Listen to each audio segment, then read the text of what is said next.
Assalamualaikum warahmatullahi wabarakatuh. Alhamdulillah, puji syukur kita panjatkan atas kehadirat Allah Subhanahu wa taala yang telah memberikan kita limpahan nikmatnya, nikmat umur, nikmat kekuatan serta kesehatan kepada kita semua, sehingga dengan nikmat itu kita bisa melakoni aktivitas serta rutinitas kita sehari-hari. Kemudian salawat serta salam tidak lupa kita aturkan kepada junjungan Nabi besar Muhammad sallallahu alaihi wasallam. Beliau adalah contoh bagi kita, panutan bagi kita semua, dan terdapat pada dirinya suri tauladan yang baik untuk kita contohi. Anak-anakku sekalian, dimanapun kalian berada, alhamdulillah pada pertemuan kita kali ini kita masih diberikan nikmat oleh Allah Subhanahu wa taala. Sebelum kita memulai pembelajaran pada pagi hari ini, marilah kita berdoa kepada Allah Subhanahu wa taala. Semoga apa yang kita pelajari pada pagi hari ini dimudahkan oleh Allah Subhanahu wa taala untuk ilmunya, sehingga dengan ilmu tersebut kita bisa memahami apa yang kita pelajari. Dan sebelumnya, anak-anakku semuanya, Pak Guru ingin mengajak kepada anak-anakku untuk tetap di rumah, kemudian menjaga kesehatannya, tetap memakai masker apabila keluar rumah, tetap menjaga pola hidup sehat sehingga anak-anakku semua terhindar dari wabah COVID yang sekarang ini tengah melanda negara kita. Baik anak-anakku sekalian yang Pak Guru cintai, pada pertemuan kali ini kita akan mempelajari materi IPS, ilmu pengetahuan sosial. Jadi anak-anakku yang kelas 7 yang baru masuk di SMP IT Imam Bukhari, Pak Guru ucapkan selamat datang dan selamat bergabung dengan SMP IT Imam Bukhari. Semoga pada kegiatan pembelajaran kali ini sangat menyenangkan buat anak-anakku semuanya. Pada kegiatan pembelajaran kali ini, adapun tujuan yang Pak Guru harapkan yaitu siswa mampu menjelaskan konsep dari keruangan itu. Apa yang dimaksud dengan ruang itu? Kemudian yang kedua adalah siswa mampu menjelaskan pengertian interaksi antara ruang. Terus yang ketiga, siswa mampu memberikan contoh interaksi antara ruang, yaitu antara ruang yang satu dengan ruang yang lainnya yang ada di tempat tinggalnya. Nah, dari ketiga tujuan pembelajaran tersebut, Pak Guru menginginkan anak-anak semuanya bisa memahaminya lewat materi yang disampaikan oleh Pak Guru ini. Baik, uh, materi yang pertama yaitu apa sih yang dimaksud dengan ruang itu?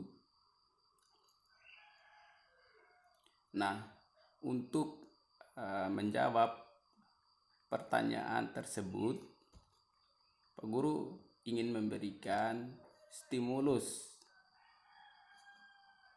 Ada gunung, ada bumi, ada hutan, ada danau. Jadi ketiganya ini masing-masing ditempati oleh makhluk hidup. Di bumi itu ditempati oleh makhluk hidup. Ada manusia, ada hewan, ada tumbuh-tumbuhan. Kemudian di hutan itu ditempati oleh hewan. Terus di danau atau di laut atau di air itu ditempati oleh ikan dan sejenisnya. Nah, dari ketiganya ini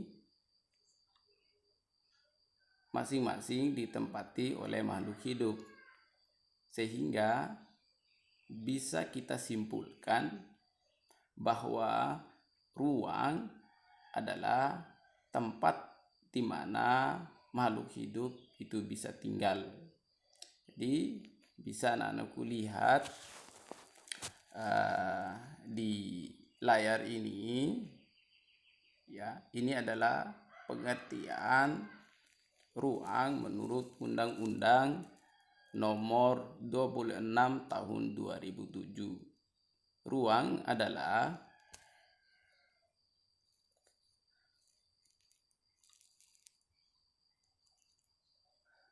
wadah yang meliputi ruang darat, ruang laut, dan ruang udara, termasuk ruang di dalam bumi sebagai satu kesatuan wilayah, tempat manusia dan makhluk hidup melakukan kegiatan dan memelihara kelangsungan hidupnya.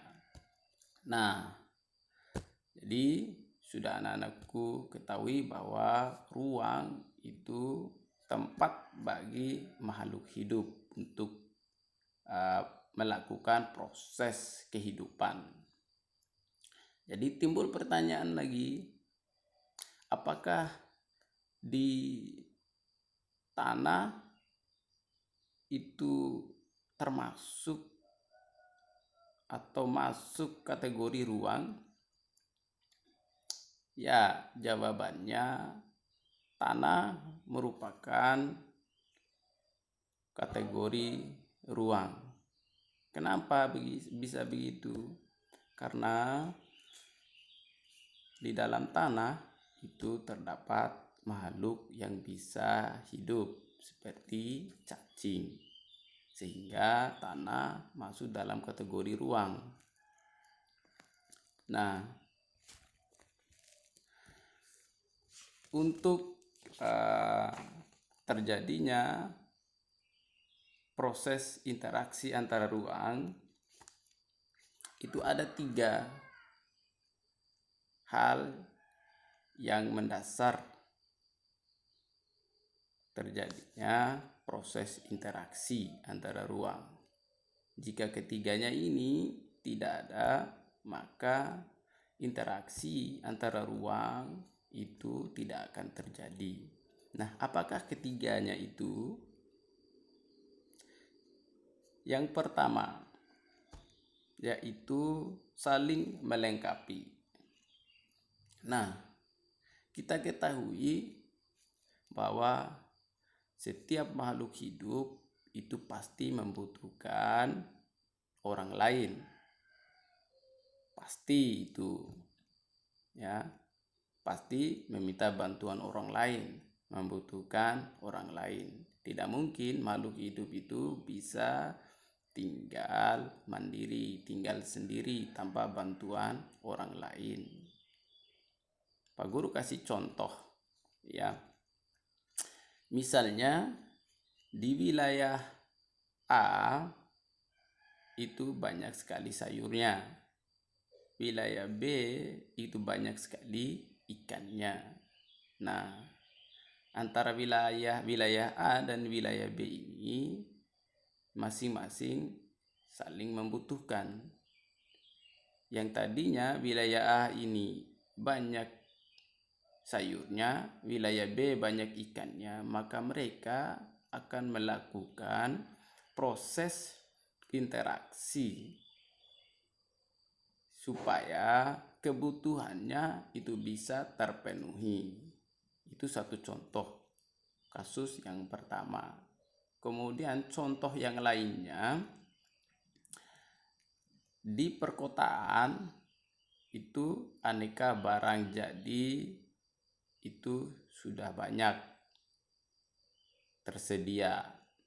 Sedangkan di daerah pedesaan itu masih kekurangan barang jadi, sehingga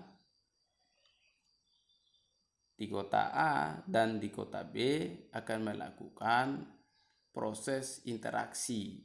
Nah, proses interaksi antara ruang inilah yang terjadi karena faktor yang pertama tadi, yaitu saling melengkapi. Orang kota pasti membutuhkan bahan-bahan mentah. Nah, bahan-bahan mentah itu pasti didapatkan dan banyak disediakan di wilayah pedesaan. Sedangkan orang-orang pedesaan pasti membutuhkan barang-barang jadi. Nah, untuk mendapatkannya pasti mereka akan pergi ke kota dan membelinya, seperti kebutuhan sehari-harinya, tas, sepatu, pakaian, sandal, dan lain-lainnya. Nah, semua itu bisa didapatkan di wilayah perkotaan. Nah, inilah yang menyebabkan proses terjadinya interaksi tersebut, karena adanya faktor saling melengkapi. Kemudian faktor yang kedua yaitu kesempatan antara. Jadi di sini untuk mudah memahami apa sih yang dimaksud dengan faktor melengkapi, faktor kesempatan antara. Jadi Pak Guru akan memberikan contoh lagi. Di kota A itu banyak ikannya. Kota B banyak sayur, misal. Sehingga interaksi yang terjadi itu akan selalu membentuk pola interaksi karena saling membutuhkan. Nah, untuk berlangsungnya proses ini maka harus didukung dengan faktor-faktornya. Faktornya yaitu yang pertama adalah apabila jaraknya itu tidak terlalu jauh, maka akan terjadi proses interaksi yang kuat. Nah, sebaliknya apabila jaraknya sangat jauh, maka proses interaksinya itu sedikit melemah. Ditambah lagi jalannya, ya. Jadi di sini antara wilayah A, wilayah B itu melakukan proses interaksi. wilayah A ingin membutuhkan kerjasama dengan wilayah B. Katakan wilayah A ini banyak ikannya, wilayah B itu banyak sayurnya. Kemudian ada di wilayah C itu terdapat kedua-duanya, yaitu sayur dan ikan. Namun di sini jalan menuju wilayah B ke A itu sangat rusak. Kemudian jalannya rusak, infrastrukturnya tidak bagus, ya. Jarak tempuhnya sangat lama, sehingga interaksi yang terjadi antara wilayah A dan wilayah B itu akan sedikit melemah, sehingga orang yang ada di wilayah A akan memilih ke wilayah C sebagai tempat alternatifnya, karena di wilayah C itu jalannya bagus, kemudian jarak tempuhnya itu dekat, dan yang paling bagus lagi adalah kebutuhan ikan dan sayurnya itu tersedia di situ. Sehingga itulah yang membuat pilihan-pilihannya. Yaitu di sini pilihannya yaitu memilih alternatif yang terbaik. Jadi kesempatan untuk memilihnya tergantung dari tingkat kesulitan, ya, tingkat kesulitan dan tingkat kemudahan. Kemudian yang ketiga adalah kemudahan transfer. Jadi di sini anak-anakku sekalian, di poin yang ketiga ini sama kayak tadi. Jadi terjadinya proses interaksi antara wilayah A dengan wilayah B atau antara kota A dengan kota B itu akan terjalin baik apabila sarana dan prasarananya itu memadai atau infrastrukturnya itu bagus. Nah, satu contoh, ya, katakanlah di Dompu ini terdapat desa yang aksesnya itu sangat susah, ya. Misal Pak Guru kasih contoh, yaitu di desa Kamudi, ya. Kita ketahui bersama bahwa akses menuju desa tersebut sangatlah susah. Jalannya masih melewati daerah pegunungan, sehingga kegiatan antara desa Kamudi dengan desa di luarnya akan sedikit melemah karena faktor infrastrukturnya, faktor jalannya yang rusak, sehingga banyak dari warga di situ susah untuk keluar. Nah, inilah yang menyebabkan interaksi tersebut, yaitu kemudahan. Apabila akses menuju lokasinya tersebut itu mudah, maka akan memudahkan pula proses interaksi antara setiap wilayah. Jadi dari ketiga poin ini adalah faktor yang mempengaruhi proses interaksi antara wilayah. Jadi yang pertama adalah saling melengkapi, kemudian yang kedua adalah kesempatan antara, kemudian yang ketiga adalah kemudahan, ya, kemudahan akses. Jadi ketiga-tiganya ini merupakan faktor penunjang terjadinya proses interaksi interaksi antara ruang. Jadi dari penjelasan Pak Guru ini, mudah-mudahan anak-anakku sekalian itu bisa memahami materinya. Pak Guru ingin berpesan kepada anak-anakku semuanya, tetap belajar di rumah, banyak membaca, kemudian pergunakan teknologi yang ada seperti HP.